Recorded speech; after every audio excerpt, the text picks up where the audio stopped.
ಎಲ್ಲರಿಗೂ ನಮಸ್ಕಾರ. ಮೈಸೂರು ವಿಶ್ವವಿದ್ಯಾನಿಲಯದ BSc ಮತ್ತು BCA ಓದುತ್ತಿರುವ 3ನೇ ಸೆಮಿಸ್ಟರ್ ವಿದ್ಯಾರ್ಥಿಗಳಿಗೆ ಕನ್ನಡ ಪಠ್ಯಪುಸ್ತಕದಲ್ಲಿ ಪದ್ಯ ಮತ್ತು ಗದ್ಯ ಭಾಗ ಅಂತ 2 ಭಾಗಗಳಿರುತ್ತೆ.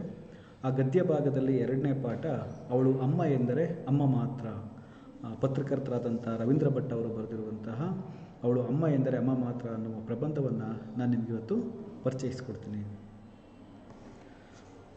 ಇದು ವಿಜ್ಞಾನ ಗಂಗೋತ್ರಿ ಅನ್ನುವಂಥ ಕನ್ನಡ ಪಠ್ಯಪುಸ್ತಕದಲ್ಲಿ ಇದೆ. 3ನೇ ಚತುರ್ಮಾಸದ ವಿದ್ಯಾರ್ಥಿಗಳಿಗೆ ನೀವು ಆ ಪುಸ್ತಕದಲ್ಲಿ ಮೂಲ ಪ್ರಬಂಧ ಮತ್ತು ಅದರ ವಿವರಗಳನ್ನ ಓದ್ಬೋದು. ಅದನ್ನು ನಾನು ನಿಮಗೆ ಇಲ್ಲಿ ಪರಿಚಯ ಮಾಡಿಕೊಡ್ತಿದ್ದೀನಿ. ಬಹುಶಃ ವಿದ್ಯಾರ್ಥಿಗಳ ನೀವು ಈ ಪ್ರಬಂಧವನ್ನು ಓದುವುದಕ್ಕಿಂತ ಮುಂಚೆ ನಿಮಗಿಟ್ಟಿರೋ ಮೊದಲನೇ ಪ್ರಬಂಧ ಪ್ರಕೃತಿ ಪರಿಸರ ಕಾಳಜಿಯನ್ನು ಕುರಿತಂಥ ಪ್ರಬಂಧ. ಅದನ್ನು ನೀವು ಓದಿರ್ತೀರಿ, ಗ್ರಹಿಸಿರ್ತೀರಿ. ಬಹುಶಃ ಈ ಸಮಕಾಲೀನ ಸಂದರ್ಭದಲ್ಲಿ ಪದವಿ ಓದ್ತಿರುವಂಥ ಯಾವುದೇ ವಿಶ್ವವಿದ್ಯಾನಿಲಯದ ವಿದ್ಯಾರ್ಥಿ ಪರಿಸರ ಕುರಿತು ಓದ್ಕೋಬೇಕಾದ್ದು ಭಾಳ ಅಗತ್ಯವಾದದ್ದು. ನಮ್ಮ ಮೈಸೂರು ವಿಶ್ವವಿದ್ಯಾನಿಲಯದಲ್ಲಿ ಕೂಡ ನೀವು ಯಾವುದೇ ಪದವಿ ಓದಿದರೂ ಪರಿಸರ ಅಧ್ಯಯನವನ್ನು ಮಾಡಬೇಕಾಗಿರುತ್ತೆ. ಯಾಕಂದರೆ ಪರಿಸರದ ಬಗ್ಗೆ ತಿಳ್ಕೊಬೇಕಾದ್ದು ಇವತ್ತಿನ ಜಾಗತಿಕ ಅನಿವಾರ್ಯತೆ ಆಗಿದೆ. ನೀವು ಅದನ್ನು ತಿಳ್ಕೊಂಡಿದ್ದೀರಾ. ಈಗ ನಾವು ನಮ್ಮ ಪಾಠಕ್ಕೆ ಬರೋಣ. ಈ ಪಾಠದಲ್ಲಿ ನಾವು ನಮ್ಮ ನಡುವೆ ಸಾಮಾನ್ಯವಾಗಿರುವಂಥ ಅಸಾಮಾನ್ಯ ಜನಗಳನ್ನ, ಅವರ ಅಸಾಮಾನ್ಯ ವ್ಯಕ್ತಿತ್ವಗಳನ್ನ ತಿಳಿದುಕೊಳ್ಳೋಣ. ಒಟ್ಟು ನಾವು ಈ ಪ್ರಬಂಧವನ್ನು ಯಾಕೆ ಓದ್ತಿದ್ದೀವಿ, ನಿಮಗೆ ಯಾಕೆ ಕಲಿಸ್ತಿದ್ದೀವಿ ಅಂದರೆ ಅಮ್ಮನ ಬಗ್ಗೆ ತಿಳ್ಕೊಳ್ಳಿಕ್ಕೆ, ತಾಯಿ ಬಗ್ಗೆ ತಿಳ್ಕೊಳ್ಳಿಕ್ಕೆ. ನಾವು ಅಮ್ಮ, ತಾಯಿ, ಮಾತೆ, ಮಾತೃ ಅಂತೆಲ್ಲ ಕರೆದು ಗೌರವಿಸುವಂಥ ಈ ತಾಯಿ ಜೀವ ತನ್ನ ಮಕ್ಕಳೆಡೆಗೆ ತೋರುವಂಥ ಅದಮ್ಯವಾದ ಪ್ರೀತಿ, ಅಸಾಧ್ಯವಾದ ತಾಳ್ಮೆ, ಸಹನೆ ಮತ್ತು ಮೇರೆ ಇಲ್ಲದ ಕರುಣೆಯ ಗುಣಗಳಿದಾವಲ್ಲ, ಅವುಗಳ ಬಗ್ಗೆ ನಾವು ಈ ಪ್ರಬಂಧದಲ್ಲಿ ಅಚ್ಚುಕಟ್ಟಾಗಿ ತಿಳ್ಕೊಳ್ಳೋಣ. ಮತ್ತು ತಾಯಿ ಬಗ್ಗೆ, ಮಾತೆ ಬಗ್ಗೆ ಜಗತ್ತಿನ ಯಾವುದೇ ದೇಶ, ಯಾವುದೇ ಭಾಷೆ, ಯಾವುದೇ ಸಂಸ್ಕೃತಿ ಇರಲಿ, ಅಲ್ಲಿ ತಾಯಿ ಬಗ್ಗೆ, ಮಾತೃ ಬಗ್ಗೆ ಒಂದು ಒಲವು, ಒಂದು ಶ್ರೇಷ್ಠವಾದಂಥ ಪ್ರೀತಿ, ಗೌರವ ಇದ್ದೇ ಇರುತ್ತೆ. ಮತ್ತು ಇದು ಕೇವಲ ಮನುಷ್ಯ ಮಾತ್ರರಾದವರಲ್ಲಿ ಮಾತ್ರ ಅಲ್ಲ, ನೀವು ಗಮನಿಸಿದರೆ ಪ್ರಕೃತಿಯ ಎಲ್ಲ ಪ್ರಾಣಿಗಳಲ್ಲೂ ಒಂದು ಮಾತೃಗುಣ ಇರೋದನ್ನು ನಾವು ಕಾಣ್ಬೋದು. ಇಂಥ ತಾಯಿ, ಮಾತೃ, ನಮ್ಮ ನಡುವೆ ಇರುವಂಥ ಅಮ್ಮ ಹೇಗೆ ತನ್ನ ಮಕ್ಕಳನ್ನು ಪೊರೆಯುತ್ತಾಳೆ, ಪೋಷಿಸ್ತಾಳೆ ಅಂತ ನಾವು ಪರಿಚಯ ಮಾಡ್ಕೊಳ್ಳೋಣ. ಅದಕ್ಕಿಂತ ಮುಂಚೆ ಈ ಪ್ರಬಂಧವನ್ನು ರಚನೆ ಮಾಡಿದಂಥ ರವೀಂದ್ರ ಭಟ್ ಅವ್ರ ಬಗ್ಗೆ ತಿಳ್ಕೊಳ್ಳೋಣ.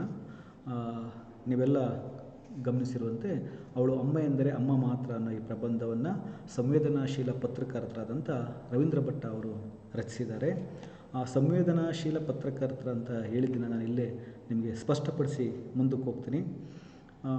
ಇವರ ಬರಹದ ವಿಶಿಷ್ಟತೆ ಅಂದಂದಿನ ಸಂಗತಿಗಳನ್ನು ಆಯಾಯ ಸಂದರ್ಭದ ತುರ್ತಿನಲ್ಲಿ ಇಟ್ಟು ಅದನ್ನು ಕಾಳಜಿಯಿಂದ ವಿಶ್ಲೇಷಣೆಗೆ ಒಳಪಡಿಸೋದು ಇವರ ಬರಹಗಳ ವೈಶಿಷ್ಟ್ಯತೆ. ನೀವು ಪ್ರಸ್ತುತ ಈ ಬರಹವನ್ನು ಕಾಣ್ಬೋದು. ಇವರು ಮೈಸೂರಲ್ಲಿ ಪತ್ರಕರ್ತರಾಗಿದ್ದಾಗ ಮೈಸೂರಲ್ಲಿರುವಂಥ ಅಂಧ ಮತ್ತು ಕಿವುಡರ ಶಾಲೆಯ ವಿದ್ಯಾರ್ಥಿಗಳು ಮತ್ತು ಆ ವಿದ್ಯಾರ್ಥಿಗಳ ತಾಯಂದಿರನ್ನ ಕಂಡು ಅಲ್ಲಿ ಉಂಡ ಅನುಭವವನ್ನು ಇವರು ತಮ್ಮ ಈ ಪ್ರಬಂಧದಲ್ಲಿ ಅನುಭವಧಾರೆಯನ್ನು ಎರೆದಿದ್ದಾರೆ, ಅಥವಾ ಆ ಅನುಭವಗಳನ್ನ ನಮ್ಮ ಜೊತೆ ಹಂಚಿಕೊಂಡಿದ್ದಾರೆ. ಇವರ ವೈಯಕ್ತಿಕ ಬದುಕಿನ ಬಗ್ಗೆ ಗಮನಿಸೋದಾದರೆ ಇವರು ಉತ್ತರ ಕನ್ನಡ ಜಿಲ್ಲೆ ಸಿದ್ದಾಪುರ ತಾಲೂಕಿನ ಐನಕೈ ಊರಿನವರು. ಅಲ್ಲಿಯ ಗಜಾನನ ಭಟ್ಟ ಮತ್ತು ಮೀನಾಕ್ಷಿ ಭಟ್ ಅನ್ನೋ ದಂಪತಿಗಳ ಮಗನಾಗಿ ಜುಲೈ 7, 1967ರಲ್ಲಿ ಜನಿಸ್ತಾರೆ.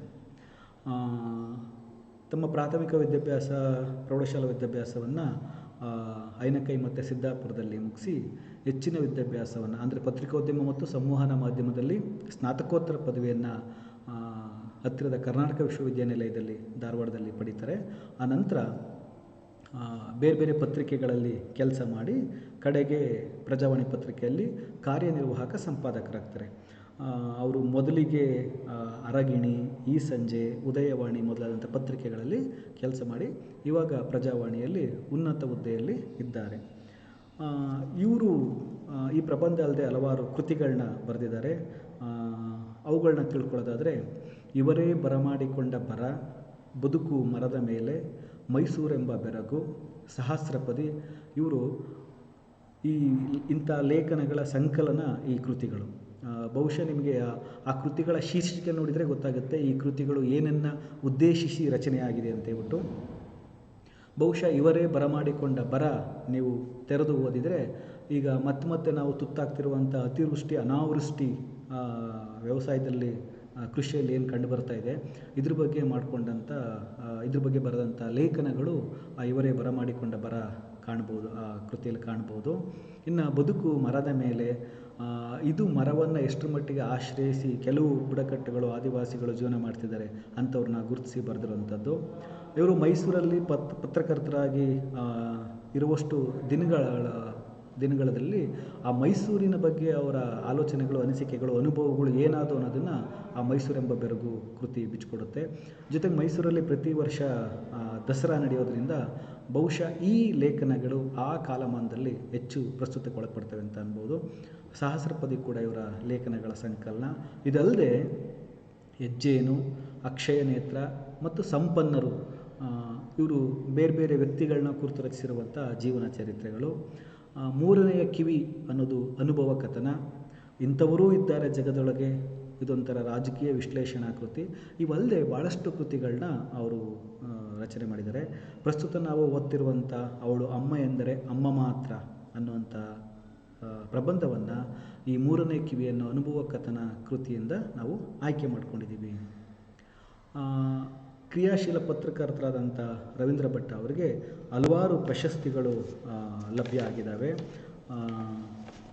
ಕರ್ನಾಟಕ ಮಾಧ್ಯಮ ಅಕಾಡೆಮಿ ಪ್ರಶಸ್ತಿ, ಕರ್ನಾಟಕ ಸರ್ಕಾರದ ಅಭಿವೃದ್ಧಿ ಪತ್ರಿಕೋದ್ಯಮ ಪ್ರಶಸ್ತಿ, ಮೈಸೂರು ಜಿಲ್ಲಾ ಪತ್ರಕರ್ತರ ಸಂಘ ನೀಡುವಂಥ ಮಹಾತ್ಮ ಗಾಂಧಿ ಪ್ರಶಸ್ತಿ, ಕರ್ನಾಟಕ ಕಾರ್ಯನಿರತ ಪತ್ರಕರ್ತರ ಸಂಘ ನೀಡುವಂಥ ನಾರಾಯಣಸ್ವಾಮಿ ಪ್ರಶಸ್ತಿ, ಮುರುಘಾಶಿರಿ ಪ್ರಶಸ್ತಿ, ಬೆಂಗಳೂರು ಮಹಾನಗರ ಪಾಲಿಕೆ ನೀಡುವಂಥ ಕೆಂಪೇಗೌಡ ಪ್ರಶಸ್ತಿ, ಈ ಥರ ಹಲವಾರು ಪ್ರಶಸ್ತಿಗಳು ಇವರ ಕಾರ್ಯಕ್ಕೆ, ಇವರ ವೃತ್ತಿಗೆ ಸಂದಿರುವಂಥ ಗೌರವಗಳಾಗಿವೆ. ಈಗ ಸದ್ಯಕ್ಕೆ ನಾವು ಈ ಕತೆ ಅಥವಾ ಈ ಪ್ರಬಂಧ ಏನಿದೆ ನಿಮ್ಗೆ ಇಟ್ಟಿರುವಂಥ ಪ್ರಬಂಧ, ಇದರ ವಸ್ತು ಯಾವುದು ಅಂತೇಳಿ ಪರಿಶೀಲನೆ ಮಾಡೋಣ. ಅದಕ್ಕಿಂತ ಮುಂಚೆ ಎರಡು ಮಾತನ್ನು ಹೇಳಿ ಮುಂದೆ ಹೋಗ್ತೀನಿ. ಮೊದಲೇ ಹೇಳ್ದಂಗೆ ರವೀಂದ್ರ ಭಟ್ ಅವರು ಸಂವೇದನಾಶೀಲ ಪತ್ರಕರ್ತರು.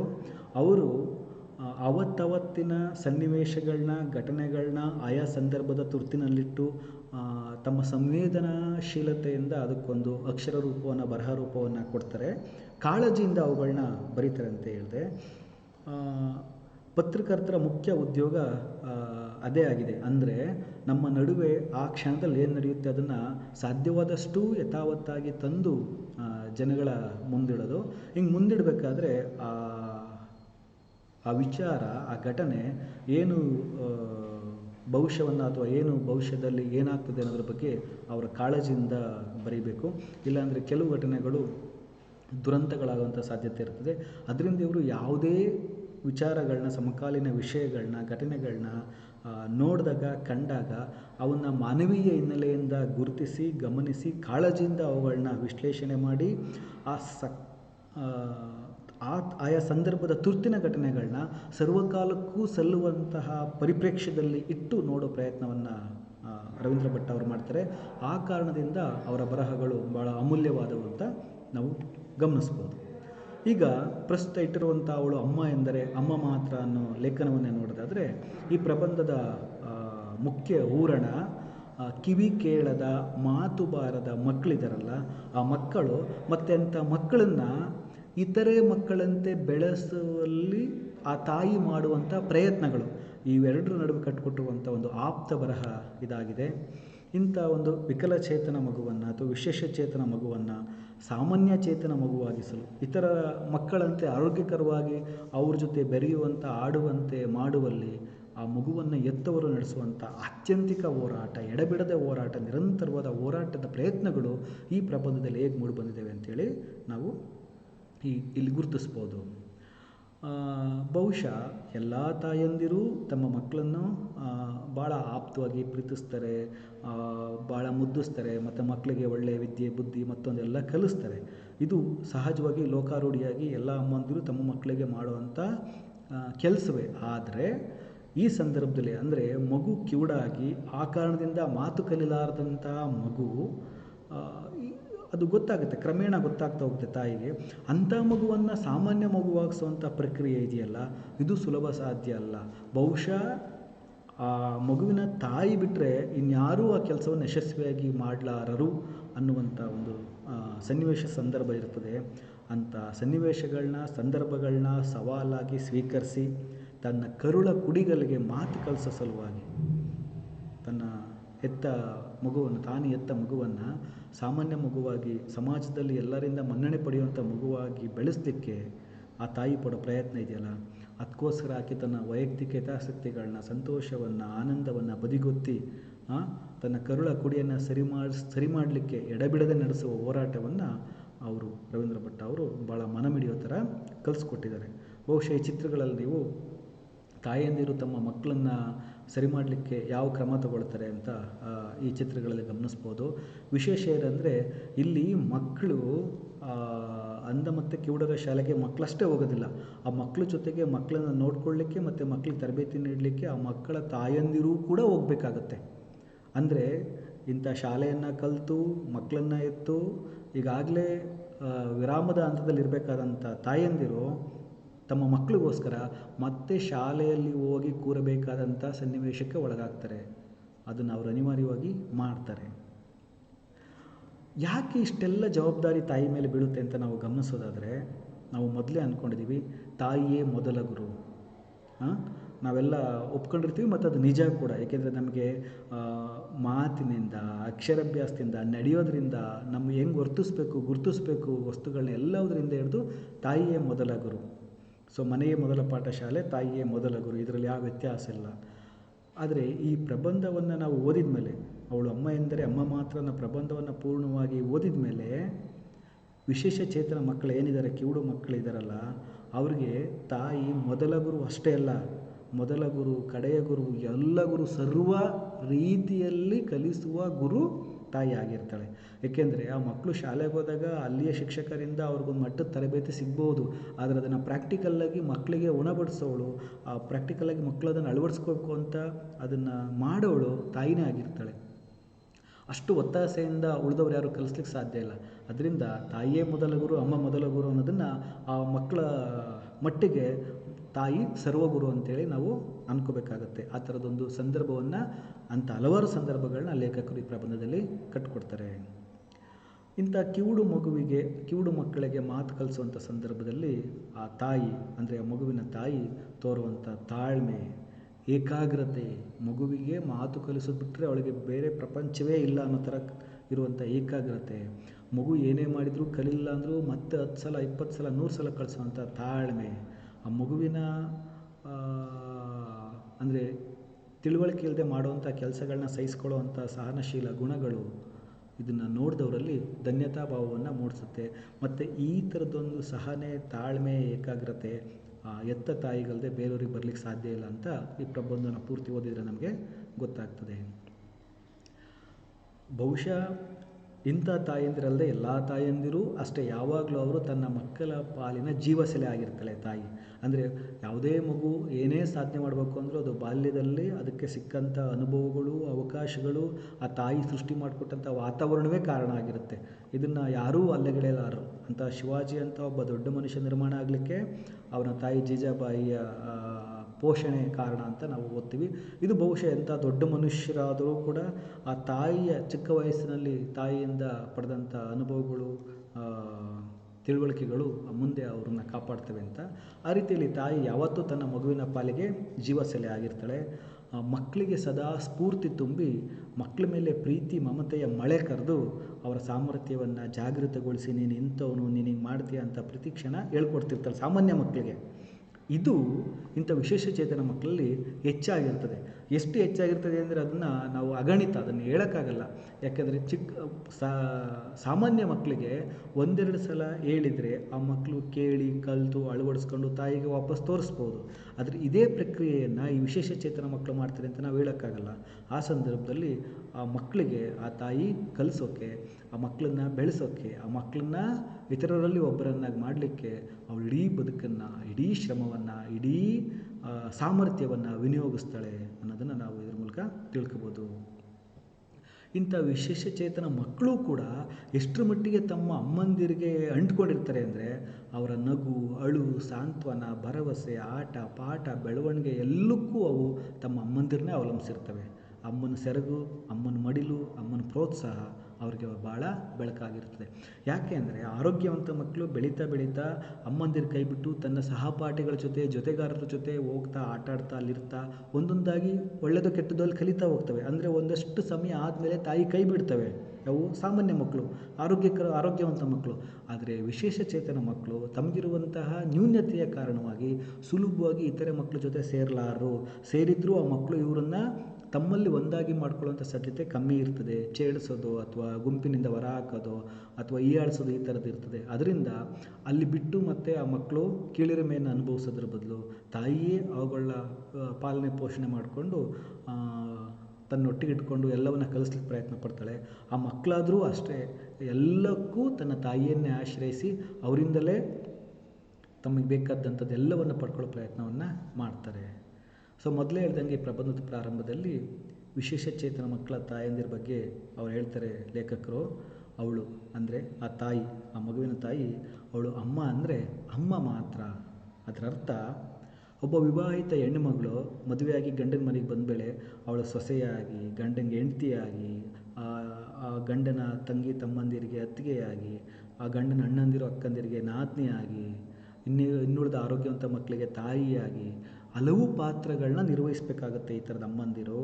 ಆದರೆ ಈ ವಿಶೇಷ ಚೇತನ ಮಕ್ಕಳು ಅಥವಾ ಕಿವುಡು ಮೂಗು ಮಕ್ಕಳ ತಾಯಿ ಆದವಳು ಈ ಎಲ್ಲ ಪಾತ್ರಗಳನ್ನ ನಿಭಾಯಿಸೋಕ್ಕಾಗಲ್ಲ. ಈ ಎಲ್ಲ ಪಾತ್ರಗಳು ನಿಭಾಯಿಸೋಕೆ ಹೋದರೆ ತನ್ನ ಕರುಳ ಕುಡಿ ಊನ ಆಗ್ಬಿಡುತ್ತೆ.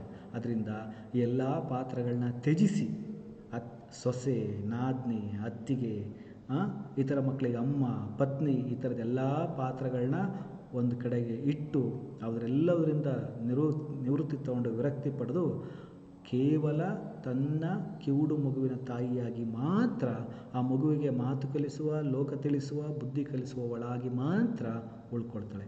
ಅದಕ್ಕೆ ಪ್ರಬಂಧಕಾರ ಹೇಳ್ತಾಳೆ ಅವಳು ಅಮ್ಮ ಅಂದರೆ ಅಮ್ಮ ಮಾತ್ರ. ಆ ಅಮ್ಮ ಯಾರಿಗೆ? ಆ ವಿಶೇಷ ಚೇತನ ಮಗುವಿಗೆ ಮಾತ್ರ ಅಮ್ಮ. ಯಾಕಂದರೆ ಗಂಡ ಪತ್ನಿ ಇಲ್ಲದೆ ತನ್ನ ಕೆಲಸವನ್ನು ತಾನು ನೋಡ್ಕೋಬಲ್ಲ. ಅತ್ತೆ ಮಾವದಿರು ಆ ಸೊಸೆಯ ಸಹಕಾರ ಅಥವಾ ಕೆಲಸ ಸಹಾಯ ಇಲ್ಲ ಅಂದರೆ ಬೇರೆ ಸೊಸೆಯಿಂದ ಕೆಲಸದವರಿಂದ ಅವ್ರ ಇದನ್ನು ನಿರ್ವಹಿಸ್ಕೋಬೋದು. ಅತ್ತಿಗೆ ನಾದ್ನಿಯಾಗಿ ಕೂಡ ಕೆಲಸ ಮಾಡದಿದ್ದರೂ ಅವ್ರ ಬದುಕನ್ನು ಏರುಪೇರಿಲ್ಲದೆ ಕಳ್ಕೊಂಡು ಹೋಗ್ಬೋದು. ಆದರೆ ಇಂಥ ವಿಶೇಷ ಚೇತನ ಮಗುವಿಗೆ ಅವನ ತಾಯಿ ಅಥವಾ ಆ ಮಗುವಿನ ತಾಯಿ ಆ ಮಗುವನ್ನು ನೋಡ್ಕೊಳ್ಳಿಲ್ಲ, ಪಾಲಿಸಲಿಲ್ಲ, ಕಲಿಸ್ಲಿಲ್ಲ ಅಂದರೆ ಆ ಮಗುವಿನ ಬದುಕು ಮುಸ್ಕಾಗುತ್ತೆ, ನಾಶ ಆಗುತ್ತೆ, ವಿನಾಶದ ಹಾದಿಯ ನಡೀತದೆ, ಹಾಳಾಗುತ್ತೆ. ಆದ್ದರಿಂದ ಆ ತಾಯಿ ಉಳಿದೆಲ್ಲ ಪಾತ್ರಗಳನ್ನ ಬಿಟ್ಟು ಕೇವಲ ತನ್ನ ವಿಶೇಷ ಚೇತನ ಮಗುವಿನ ತಾಯಿಯಾಗಿ ಉಳ್ಕೋತಾಳೆ ಅಂತೇಳ್ಬಿಟ್ಟು ಹೇಳ್ತಾರೆ. ಅದನ್ನು ಹಂತ ಹಂತವಾಗಿ ವಿವರಿಸ್ತಾ ಹೋಗ್ತಾರೆ. ನಾನು ಮುಂದಿನ ಪಾಠದಲ್ಲಿ ಅದನ್ನು ವಿವರಿಸ್ತೀನಿ. ನೀವು ಈ PPTಯಲ್ಲಿ ಏನು ಪ್ರಶ್ನೋತ್ತರಗಳಿದ್ದಾವೆ, ನೀವು ಅದನ್ನು ಗಮನಿಸ್ಬೋದು. ಈ ಪ್ರಬಂಧ ಬರೆದವ್ರು ಯಾರು ಅಂತ, ಈ ಪ್ರಬಂಧವನ್ನು ಯಾವ ಕೃತಿಯಿಂದ ಆಯ್ದುಕೊಳ್ಳಲಾಗಿದೆ, ಈ ಪ್ರಬಂಧದ ಲೇಖಕರ ವೃತ್ತಿ ಯಾವುದು, ಈ ಪ್ರಬಂಧದಲ್ಲಿ ಬರುವಂಥ ಮಕ್ಕಳ ಸಮಸ್ಯೆ ಯಾವುದು, ಈ ಥರದನ್ನೆಲ್ಲ ನೀವು ನೋಡ್ಬೋದು. ಹೆಚ್ಚಿನ ವಿದ್ಯಾಭ್ಯಾಸಕ್ಕಾಗಿ ನೀವು ಹೆಚ್ಚು ಇದ್ರ ಬಗ್ಗೆ ತಿಳ್ಕೊಬೇಕಂದ್ರೆ ಒಂದಷ್ಟು ಮಾಹಿತಿ ಇದೆ, ನೀವು ಈ ವೆಬ್ಸೈಟ್ಗಳ ಮೂಲಕ ಅದನ್ನು ತಿಳ್ಕೊಬೋದು. ವಿಡಿಯೋಗಳಿದ್ದಾವೆ. ಇದಲ್ಲದೆ ಕನ್ನಡದಲ್ಲಿ ಡಾಕ್ಟರ್ ರಾಜ್ಕುಮಾರ್ ನಟಿಸಿರುವಂಥ ನಾಂದಿ ಅಂತ ಒಂದು ಸಿನಿಮಾ ಇದೆ. ಈ ಸಿನಿಮಾ ಕೂಡ ಇಂಥ ಕಿವುಡು, ಅಂಧ, ಮೂಗ ಮಕ್ಕಳ ಕುರಿತು ರಚನೆಯಾಗಿರುವಂಥ ಅಥವಾ ಚಿತ್ರಿತ ಆಗಿರುವಂಥ ಒಂದು ಸಿನಿಮಾ. ಈ ಪುಸ್ತಕ ನೋಡಿ, ಈ ಸಿನಿಮಾ ನೋಡಿದರೆ ಕೂಡ ನಿಮಗೆ ಅಂಥ ಮಕ್ಕಳ ಬಗ್ಗೆ ಒಂದಷ್ಟು ವಿಶೇಷವಾದ ತಿಳುವಳಿಕೆ ಮೂಡಲಿಕ್ಕೆ ಸಾಧ್ಯ ಆಗುತ್ತೆ. ಹೆಚ್ಚಿನ ವಿವರಗಳನ್ನ ನಾವು ಮುಂದಿನ ವಿಡಿಯೋದಲ್ಲಿ ತಿಳ್ಕೊಳ್ಳುವ. ಅಲ್ಲಿವರೆಗೂ ನಿಮಗೆ ನಮಸ್ಕಾರ.